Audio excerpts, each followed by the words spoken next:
The Grand Chamber of the Galactic Council was the largest structure ever built by intelligent life. It floated in the empty space between three ancient star systems. Its walls were made of living crystal that had grown for 10,000 years. Inside, representatives from 12 elder species gathered to decide the fate of younger civilizations.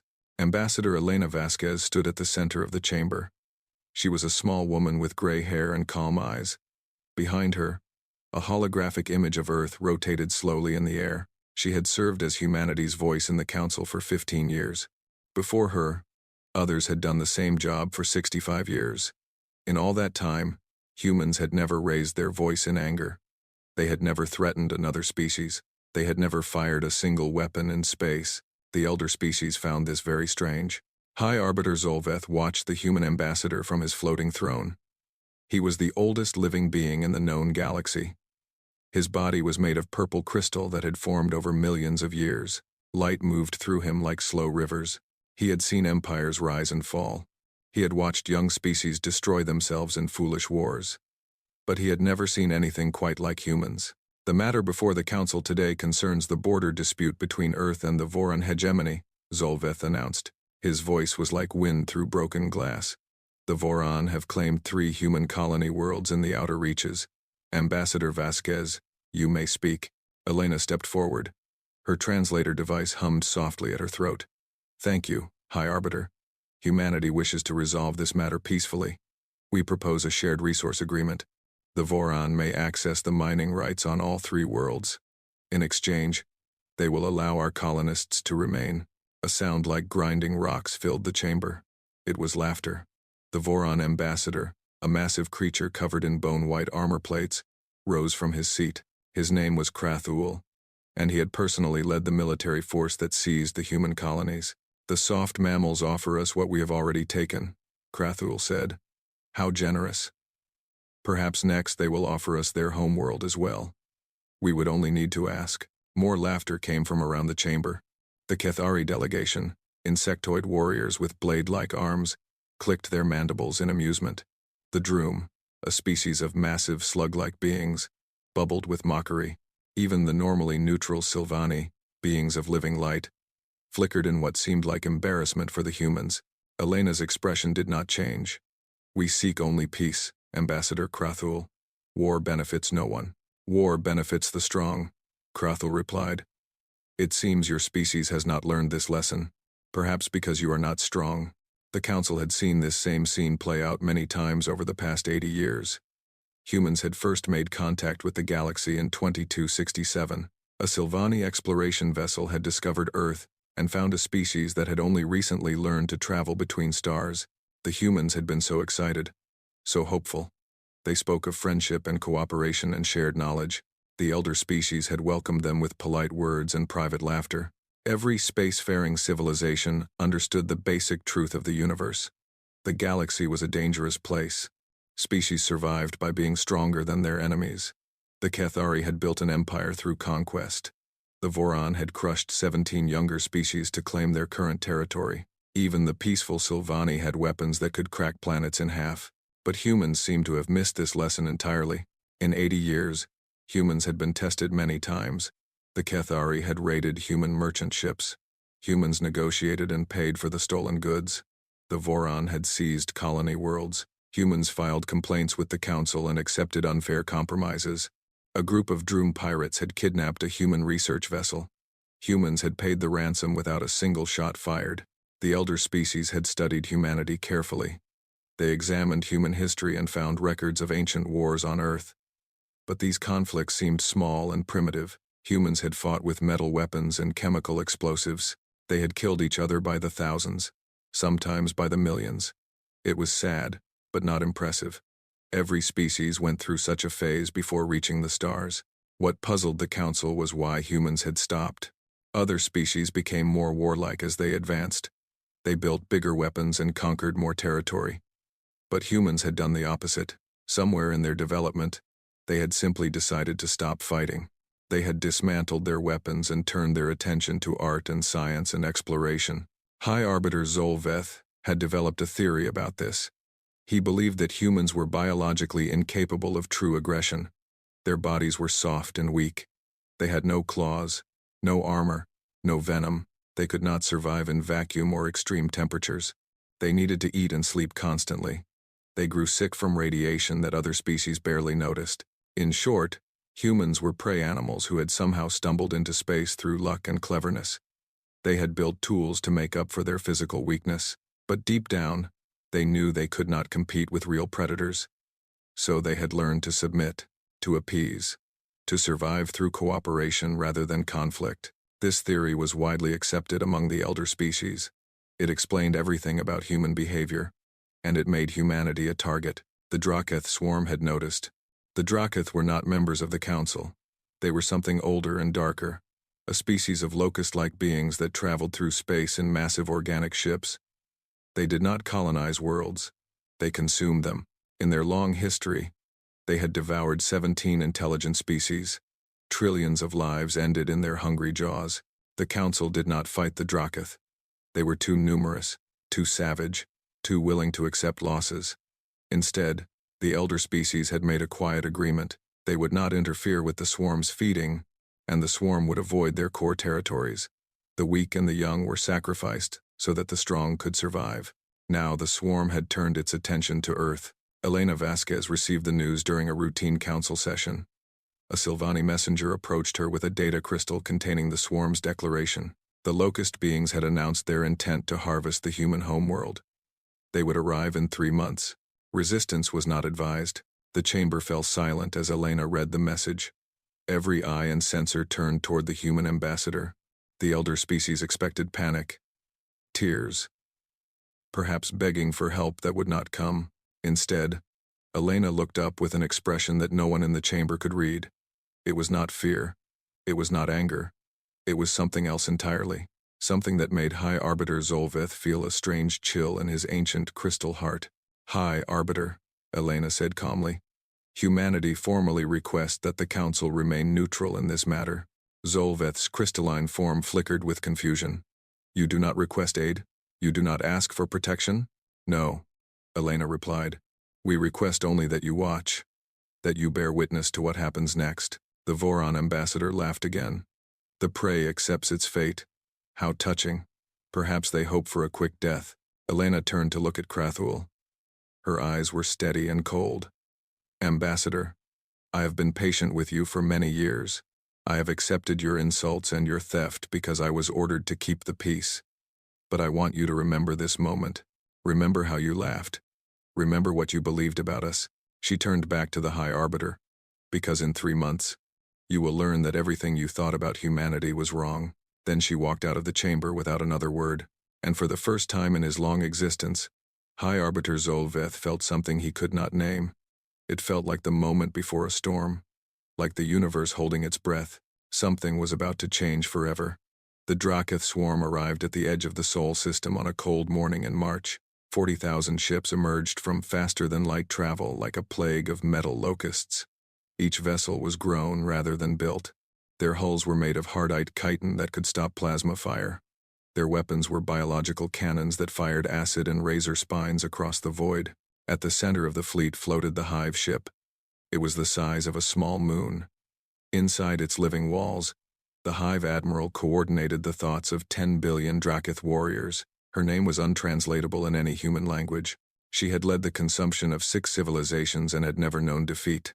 The Hive Admiral broadcast her message across all frequencies. Her voice was a chorus of clicking sounds that the translator systems converted to words.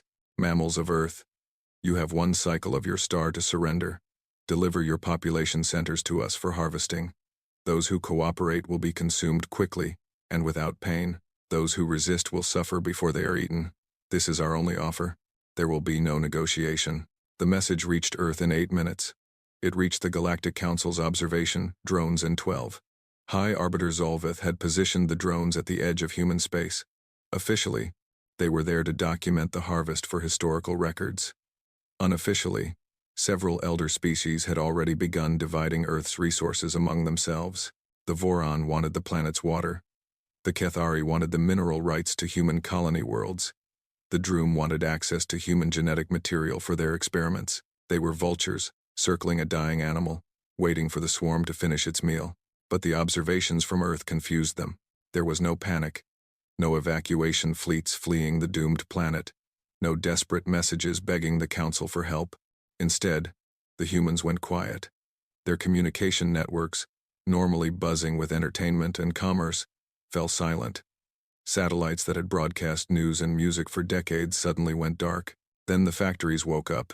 All across Earth, buildings that had stood empty for generations suddenly came alive. Massive doors opened in mountainsides. Underground facilities that appeared on no map began to glow with power. Automated systems that had slept for 200 years received activation codes and began their work. The Council observers watched in confusion as millions of humans reported to these hidden facilities. They moved with purpose and calm, as if they had practiced this moment their entire lives. There was no chaos, no arguing. Every person seemed to know exactly where to go and what to do. High Arbiter Zolveth accessed the human information networks, trying to understand what he was seeing. He found something called the Continuity Protocol. It was buried deep in human educational systems, taught to every child as part of basic schooling. The protocol contained instructions for exactly this situation. Every human had memorized their role in case of existential threat. They had carried this knowledge their entire lives, never using it, never speaking of it, until now. The human fleet emerged from behind Earth's moon 72 hours after the swarm's arrival. It was not an impressive sight. Only 200 ships, each one small and angular and painted in dull gray. The swarm's forces outnumbered them 200 to 1. The Kethari ambassador watched the display in the council chamber and laughed until his thorax rattled. They send toys against the swarm. This is not a battle. This is a mercy killing. The humans are ending their own suffering quickly. The Voron ambassador agreed. Foolish creatures. They should have surrendered. At least some of them might have survived as livestock. But High Arbiter Zolveth said nothing. He was studying the human ships with growing unease. They did not move like prey running toward death. They moved like something else entirely. Something he had seen before, long ago. In the hunting patterns of apex predators. The Hive Admiral noticed the human fleet and felt something like amusement ripple through her collective consciousness. She had seen desperate defenders before. Species that refused to accept their extinction always sent their warriors to die in hopeless gestures. It changed nothing. The swarm always fed. She ordered her vanguard to destroy the human ships and clear the path to Earth. 5,000 Drachith vessels accelerated toward the small human fleet, their biological weapons charged with hungry energy. Their warriors clicked their mandibles in anticipation of the feast to come. The human ships did not retreat. They did not form defensive lines. They did not broadcast surrender or pleas for mercy. They split apart. 200 ships became 200 individual hunters, scattering in different directions through the asteroid fields of the outer system. The swarm's vanguard tried to follow, but the human vessels were faster than anything the Drachith had ever seen. They dodged between rocks and ice chunks with impossible precision. Their movements seemed random, chaotic, unpredictable. Then they started to kill. The first Drachith ship died without warning. One moment it was pursuing a human vessel through an asteroid cluster. The next moment, it simply ceased to exist. No explosion, no debris. The ship and its 3,000 warriors simply vanished from reality. The Hive Admiral felt the death like a cold spike in her collective mind. She reached out to understand what had happened. The information she received made no sense.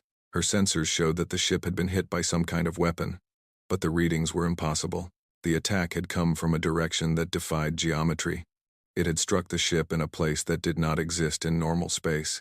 Before she could process this, more deaths followed. Human ships appeared from nowhere, fired weapons that violated known physics, and vanished again.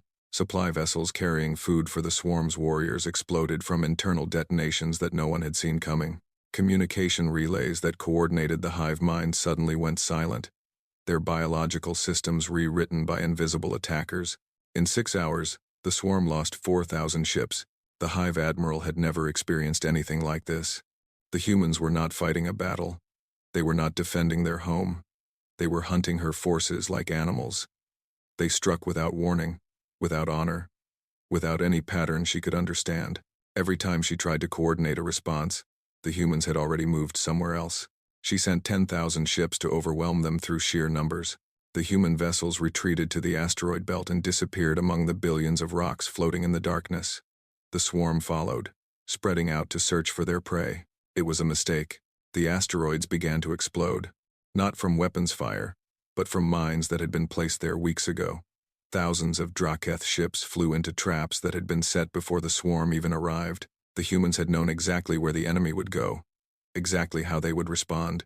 High Arbiter Zolveth watched the destruction with growing horror. This was not the behavior of prey. This was not the desperate defense of a weak species. This was something far more terrifying. He accessed the ancient human archives, the historical records that the Council had dismissed as exaggerated mythology.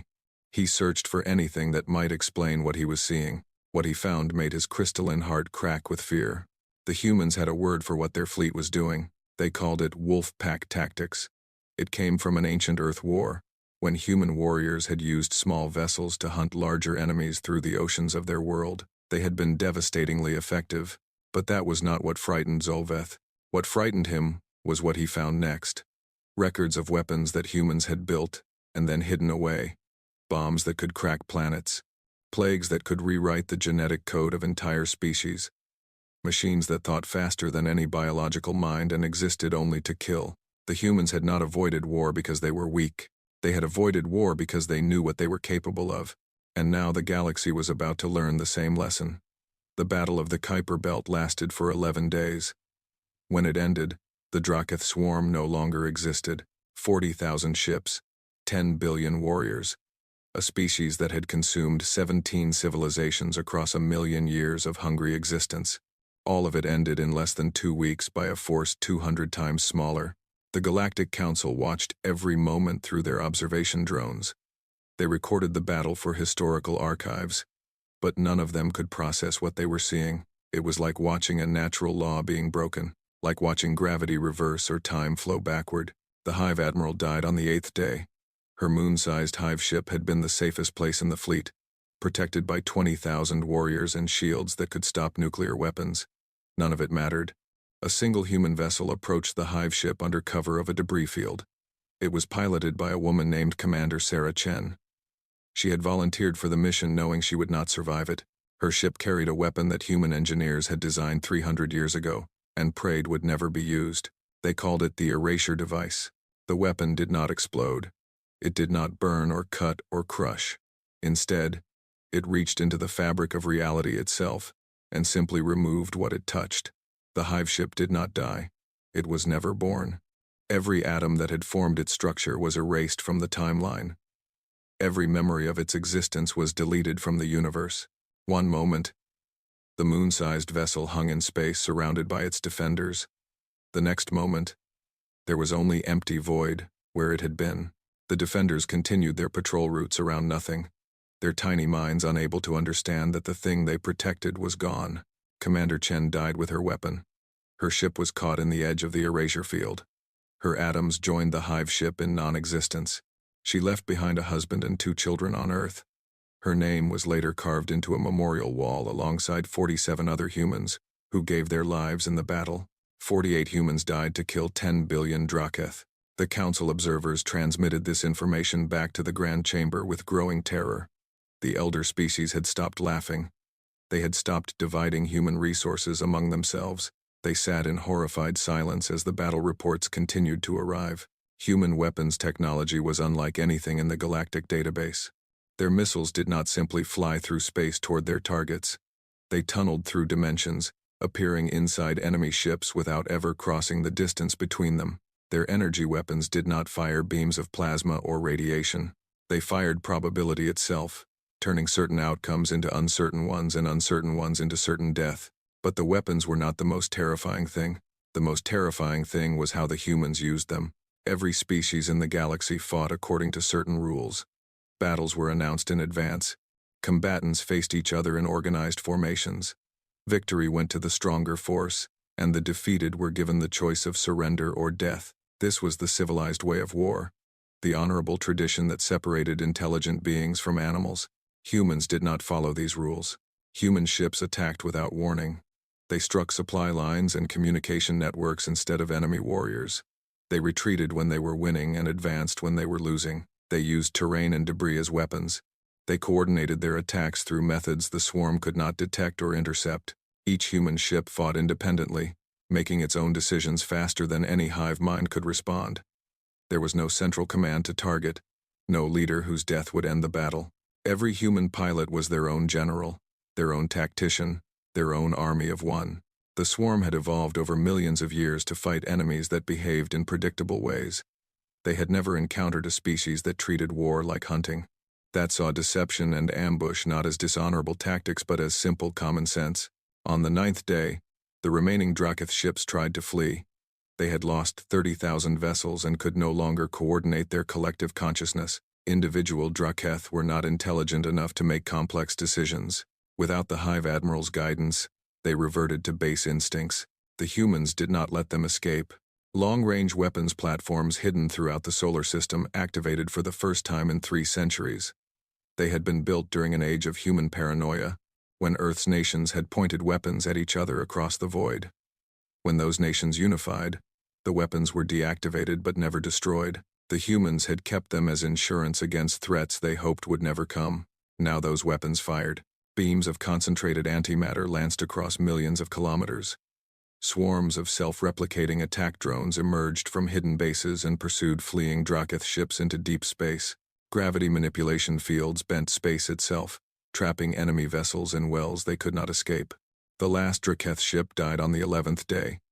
It was a small scout vessel carrying only 100 warriors. They had almost reached the edge of the solar system when a human destroyer appeared from faster-than-light travel directly in their path. The destroyer's captain was a young man named Lieutenant James Okafor. He broadcast a message to the Drachith ship on all frequencies. "You came to harvest us," he said. "You thought we were food. You thought we were prey. Remember this moment when you meet your gods. Tell them that the humans sent you. Tell them we are coming for anyone else who makes the same mistake." Then he fired. When the last Drachith died, the human fleet went quiet. The weapons platforms powered down. The factories on Earth stopped producing war materials. The millions of humans who had mobilized to defend their world returned to their normal lives as if nothing had happened. The council observers recorded everything, but they did not know how to interpret what they had seen. The elder species gathered in emergency session, speaking in hushed voices about the impossible events. High Arbiter Zolveth studied the human archives with desperate intensity. He needed to understand. He needed to know what humanity truly was. He found his answer in the oldest human records, documents that predated their space travel by thousands of years. Humans had always known what they were. They had written about it in their earliest stories, their religious texts, their philosophical works. Humans were not prey animals who had accidentally reached the stars. Humans were predators who had chosen to stop hunting. Their ancestors had conquered their entire planet through violence and cunning. They had driven countless other species to extinction. They had built weapons capable of destroying all life on Earth multiple times over. They had come so close to annihilating themselves that their species still carried the psychological scars. And then, somehow, they had stopped. They had looked at what they were capable of and been horrified. They had sealed away their weapons and sworn to never use them again. They had built a civilization based on cooperation and peace, not because they were incapable of war, but because they knew they were too good at it. The elder species had seen humanity's peaceful nature and assumed it was weakness. They had mocked the soft mammals and stolen their colonies and laughed at their diplomatic solutions. They had been poking a sleeping predator with sticks, thinking it was a harmless pet. Now the predator was awake, and it was very, very angry. Zolveth felt his ancient heart crack further as he understood the full scope of what the galaxy now faced. The Drachith swarm had been a terrible force, but they were simple creatures driven by hunger. They could be understood and predicted. Humans were something else entirely. They were intelligent enough to build weapons that broke the laws of physics. They were creative enough to invent tactics that no other species had ever imagined. And they were disciplined enough to keep all of this hidden for 80 years while the galaxy treated them like prey. The question that haunted Zolveth was simple. What would the humans do now? He was about to find out. The Grand Chamber had never been so quiet. Representatives from 12 elder species sat in their designated positions, but none of them spoke. None of them moved. They watched the holographic displays showing the aftermath of the battle with expressions of shock and fear. Ambassador Elena Vasquez stood at the center of the chamber. She wore the same simple gray suit she always wore. Her posture was relaxed, her hands folded in front of her. Nothing about her had changed. Everything about how the council saw her had changed. High Arbiter Zolveth was the first to speak. His crystalline voice trembled in a way that no one had ever heard before. Ambassador Vasquez, you have deceived us. Elena raised an eyebrow. Have we? For 80 years, your species pretended to be weak. You accepted insults and theft. You allowed the Voron to steal your colonies. You paid ransom to pirates. You made us believe you were prey. Elena shook her head slowly. We never lied, High Arbiter. We never claimed to be weak. You made assumptions about us based on our behavior. We simply chose not to correct those assumptions. The Voron ambassador, Krathul, rose from his seat. His bone-white armor plates rattled with barely controlled fear. You could have destroyed us at any time, when we took your colonies, when we killed your people. You had the power to annihilate our entire civilization. Why did you not? Elena looked at him with something that might have been pity. Because we did not want to. That makes no sense. The strong dominate the weak. This is the law of the universe. It is your law, Elena replied. It was never ours. She activated the holographic display system and began showing images from human history. The council watched as ancient human civilizations rose and fell in cycles of violence. They saw armies marching across continents, weapons growing more terrible with each generation. Humanity learned to kill very early in our development, Elena explained. We had no claws or armor or venom. We were small and weak compared to the predators that hunted us. So we learned to use tools, to work together, to think and plan and strike first. The display showed humans hunting massive creatures with spears and fire. It showed them driving other species to extinction through sheer persistence. It showed them spreading across their world and conquering every environment they encountered. We became the most effective predators our planet had ever seen. We killed so efficiently that we ran out of prey. So we started killing each other. The images shifted to warfare. Ancient battles with swords and arrows. Medieval sieges that lasted years. The industrial-scale slaughter of what humans called their world wars. The council watched as millions of humans died in trenches filled with poison gas and machine gun fire. We invented new ways to kill faster than we invented ways to feed ourselves. Every time we thought we had reached the limit of destruction, we found a way to go further. The display showed a mushroom cloud rising over a destroyed city. Then another. Then dozens more as the weapons grew larger and more terrible. We created devices that could destroy entire cities in a single moment. Then we built enough of them to destroy our world many times over. We pointed these weapons at each other and waited for someone to fire first. The Cathari ambassador leaned forward, his mandibles clicking nervously. But you did not fire. Your world still exists. We came very close, Elena said. There were moments when only luck prevented our extinction. A single person making a different choice. A single system failing instead of working. And humanity would have ended in nuclear fire. She paused, letting the weight of her words settle over the chamber. We realized what we had become. We looked at ourselves and saw monsters. Creatures so devoted to destruction that we had nearly destroyed the only world we had. And we made a choice. The display showed humans dismantling weapons, signing treaties, building institutions designed to prevent war. It showed generations of effort to create a civilization based on cooperation rather than conquest. We chose to stop. We sealed away our weapons and swore to never use them again. We rebuilt our society around peaceful principles. We taught our children to solve problems with words instead of violence. We became the species you thought we always were. High Arbiter Zolveth's crystal form flickered with complex emotions. You suppressed your nature. You pretended to be something you were not. No, Elena replied firmly. We did not pretend. We genuinely became peaceful. We genuinely believe in diplomacy and cooperation. We genuinely wanted to be friends with every species we encountered. That part was real.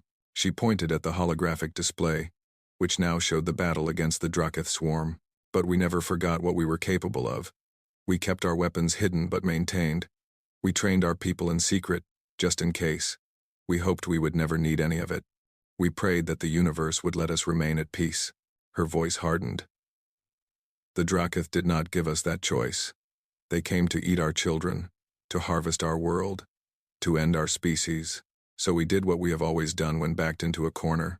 The display showed Drachith ships being erased from existence. It showed the total annihilation of a fleet that had conquered 17 civilizations. We reminded the universe why everything used to be afraid of humans. The chamber was silent for a long moment. Then the Droom ambassador, a massive slug-like being named Kretch, spoke in a bubbling voice. "The weapons you used against the swarm. We have never seen technology like this. Where did it come from?"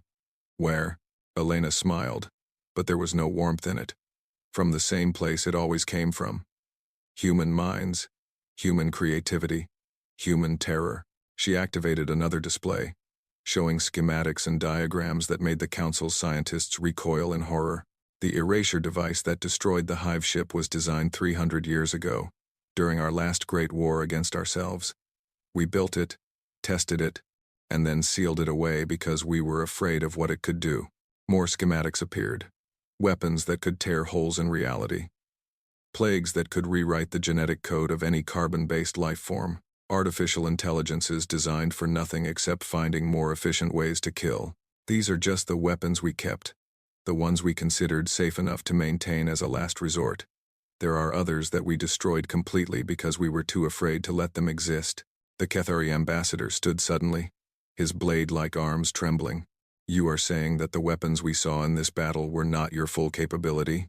"I am saying that the weapons we used were chosen specifically to end the threat quickly with minimal suffering. We could have done much worse. We could have made the Drachith extinction last for years. We could have made them experience horrors that would have driven them insane before they died." Elena's voice was quiet now, almost gentle. "We chose not to. Because we are not the monsters we used to be. We do not enjoy killing. We do not seek power over others. We simply want to live in peace." She looked around the chamber at each representative in turn. "But let me be clear about something. Humanity has learned an important lesson from this experience. We tried to be peaceful members of this galactic community. We accepted insults and theft and disrespect because we thought it was the price of peace. We were wrong." Her eyes found the Voron ambassador. "You will return our colonies.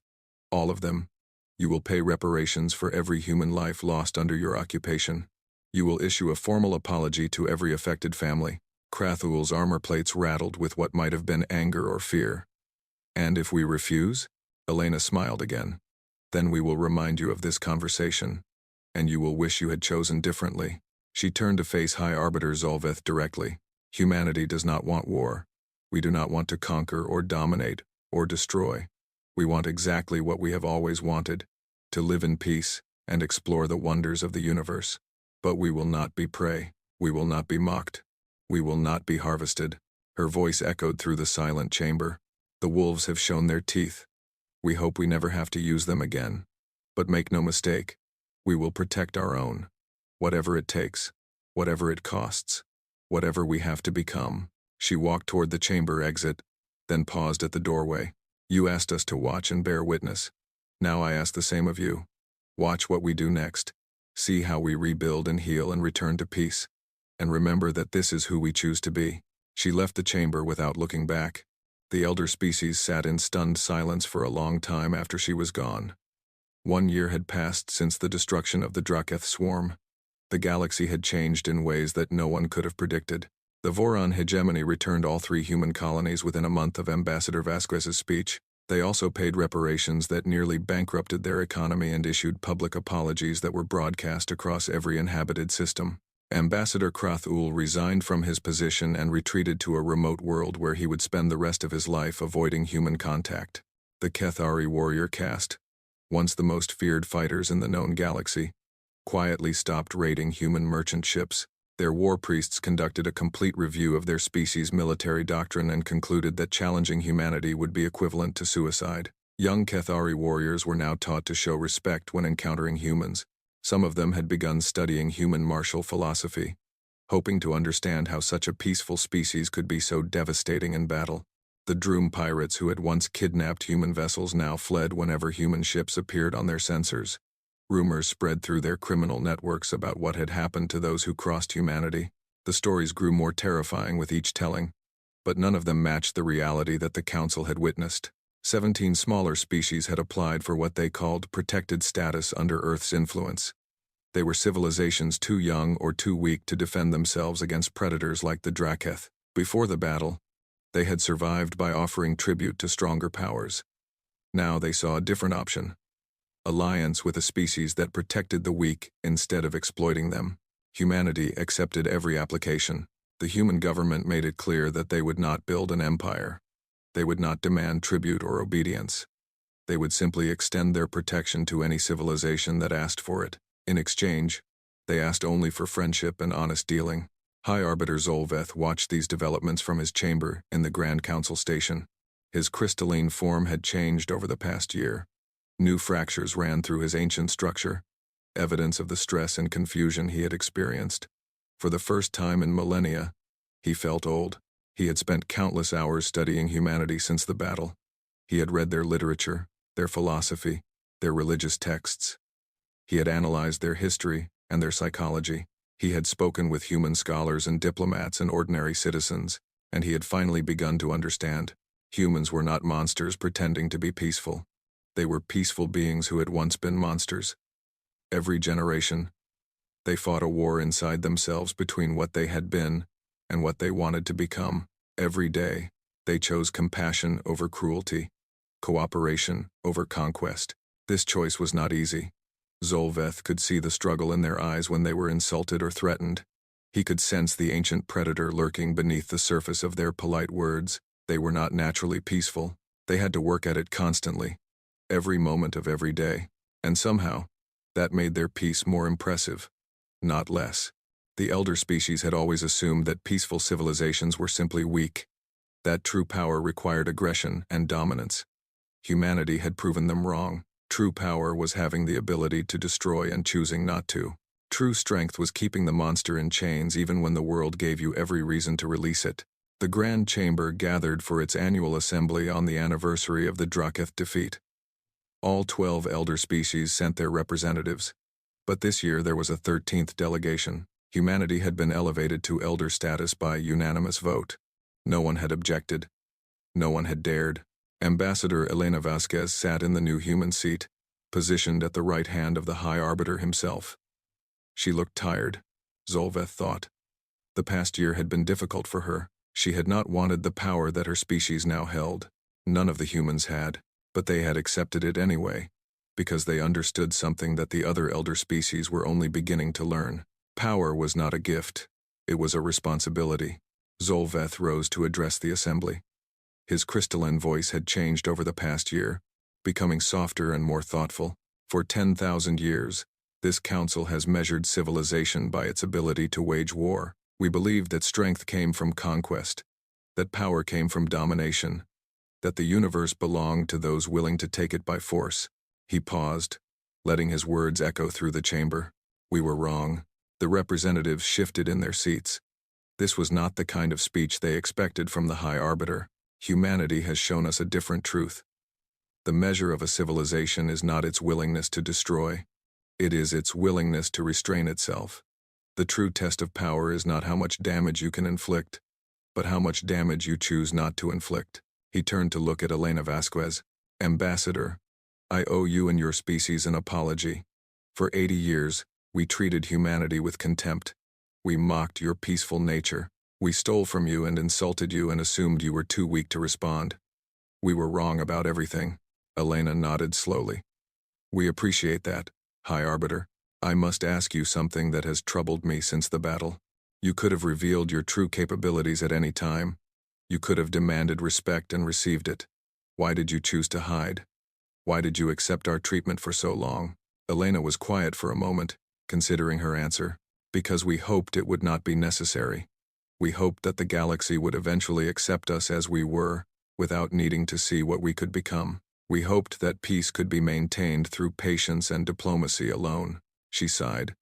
We also feared what would happen if we showed our teeth. History has taught us that once you start using violence, it becomes easier and easier to keep using it. We were afraid that if we reminded ourselves what we were capable of, we might not be able to stop. The Sylvani ambassador, a being of pure golden light, spoke for the first time. And now, do you fear that you cannot stop? Elena looked down at her hands. They were the same hands that had signed the order to activate the Erasure device, the same hands that had authorized the complete destruction of an entire species. Every day, she admitted. Every single day. The chamber was silent. But we will keep trying, Elena continued. We will keep choosing peace over war. We will keep looking for diplomatic solutions before military ones. We will keep hoping that the universe will let us be what we want to be, instead of what we used to be. She looked up at the assembled representatives. The wolves have gone back to sleep. We have put our weapons away and returned to our lives. Our children are learning art and science and music instead of warfare. Our people are building and creating instead of destroying. Her voice grew stronger. But make no mistake, the wolves are still there, sleeping beneath the surface. They will always be there. If anyone threatens our people again, if anyone tries to harvest our worlds or enslave our children, the wolves will wake up. She stood and addressed the entire assembly. Humanity does not want power over the galaxy. We do not want to rule or control or dominate. We want exactly what we have always wanted: to be good neighbors, to explore the stars, to make friends with species we have not yet met, to build a future where our children can live in peace. She looked at each representative in turn, her eyes steady and calm. That is who we choose to be. Not because we cannot be anything else, but because we know what the alternative looks like. We have seen the monster in the mirror. We have stood at the edge of extinction by our own hands, and we have decided, as a species, that we would rather be kind. High Arbiter Zolveth felt something change in his ancient heart. For the first time in millennia, he felt hope. Then let this be a new beginning, he said. Let this council learn from humanity's example. Let us measure ourselves not by our weapons, but by our wisdom. Let us build a galaxy where the strong protect the weak instead of consuming them. He looked at Elena Vasquez with something like respect. Let us become what humanity has shown us we can be. The assembly voted unanimously to adopt the new charter. It would take generations to implement fully. There would be setbacks and failures and moments of darkness. The galaxy would not change overnight, but it would change. Because a species of former monsters had proven that change was possible. That even the most terrible predators could learn to be gentle. That strength and kindness were not opposites, but partners. Ambassador Elena Vasquez left the assembly chamber and walked to the observation deck overlooking the stars. She stood there for a long time, watching the distant lights of a billion worlds. Somewhere out there, her grandchildren were playing in the gardens of Earth. They would never know war. They would never see the weapons that their ancestors had built. They would grow up believing that the universe was a place of wonder and friendship and infinite possibility. And if Elena had anything to say about it, they would never learn otherwise. The wolves would keep sleeping. The children would keep dreaming. And humanity would keep choosing, every day, to be better than they had been. That was the true victory.